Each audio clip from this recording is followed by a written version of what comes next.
মনে পড়ে কি শীতের রাতে চাদর গায়ে জড়িয়ে বন্ধুদের সাথে কনসার্ট দেখতে যাওয়ার কথা? মনে পড়ে কি রাত জেগে বন্ধুদের সাথে হইচই করে বাড়ি ফিরে মায়ের হাতে মার খাওয়ার কথা? আমার মনে পড়ে, ভীষণ মনে পড়ে। ওদের মতো আমিও ছিলাম গান পাগল।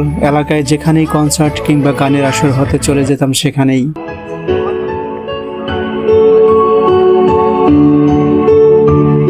এখন অবশ্য আগের মতো কনসার্ট হয় না। যুগের পরিবর্তনের সাথে সাথে মানুষের চিন্তা চেতনারও অনেক পরিবর্তন ঘটেছে। কোন এক শীতের সকালে হাঁটতে বের হয়ে এমন আয়োজন দেখে থেমে গেলাম। এটি আমাদের ঘাটিয়াল উপজেলার জুনকায়াল গ্রামের একটি দৃশ্য।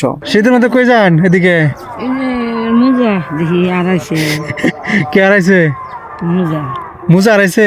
চারদিকে শুধু কুয়াশা আর কুয়াশা। প্রতিটি জমিতে এমন কনসার্টের আয়োজন দেখে ছোটবেলার কথা মনে পড়ে গেল। যে যাই বলেন, শৈশবের জীবনটাই সুখের জীবন। গ্রামের এই মেঠো পথ হাঁটতে বেশ আনন্দই লাগে, খুবই ভালো লাগে। ভিডিওটি ভালো লাগলে লাইক, কমেন্ট, শেয়ার করে পাশে থাকুন। ভালো থাকুন, সুস্থ থাকুন। দেখা হতে পারে অন্য কোনো ভিডিওতে। আল্লাহ হাফেজ।